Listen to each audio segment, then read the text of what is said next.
In Causality versus Duty, Ayn Rand shows what happens when a person accepts either duty or causality as the guiding principle in morality. That is, she explains the difference and consequences between a duty-centered morality versus a causality-driven morality.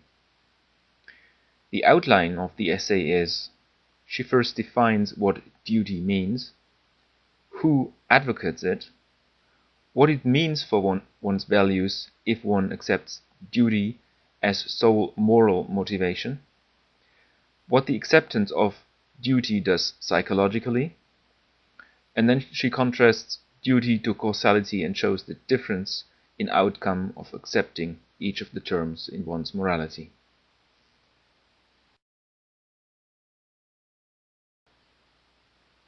Defining duty. The definition of duty as given in the text, quote, "The meaning of the word duty is the moral necessity to perform certain actions for no reason other than obedience to some higher authority, without regard to any personal goal, motive, desire, or interest." Close quote. Rand thinks that duty is an anti-concept, and anti-concept, according to her, is, quote, "an artificial, unnecessary, and rationally unusable term designated to replace and obliterate some legitimate concept." Close quote.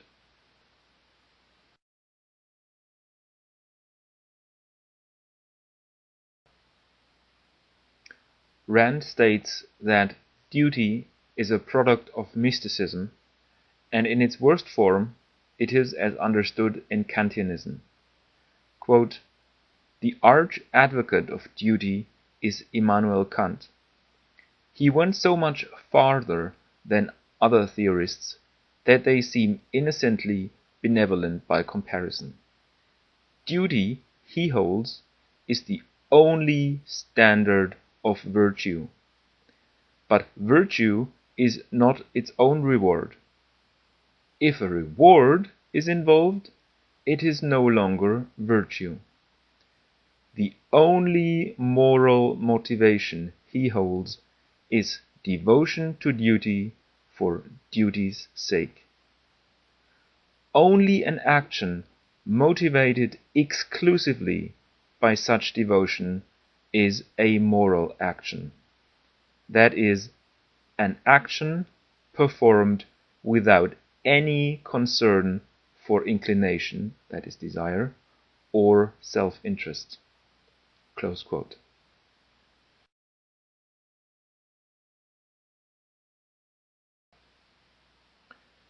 In Kant's system, duty removes any incentives from morality.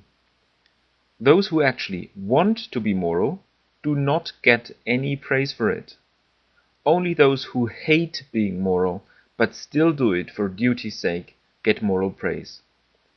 Quote, "In a deontological, that is duty-centered, moral theory, all personal desires are banished from the realm of morality. A personal desire has no moral significance, be it a desire to create or a desire to kill. For example, if a man is not supporting his life from duty, such a morality makes no distinction between supporting it by honest labor or by robbery. If a man wants to be honest, he deserves no moral credit. Only a vicious repressor who feels a profound desire to lie, cheat, and steal, but forces himself to act honestly for the sake of duty, would receive a recognition of moral worth from Kant." Close quote.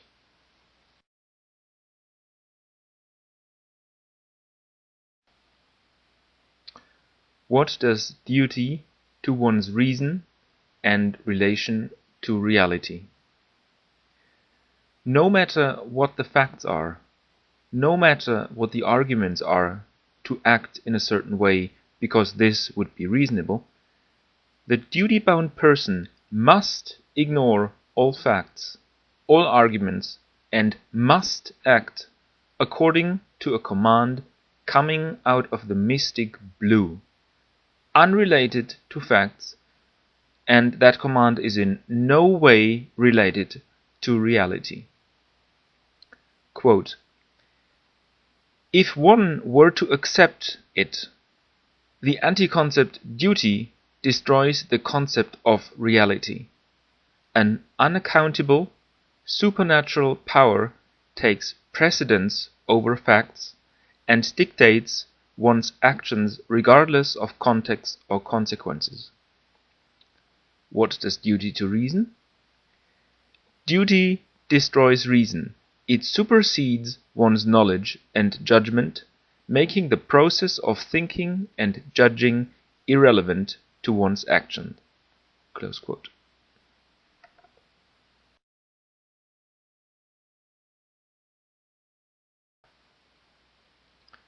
What does duty to values, love, and self-esteem?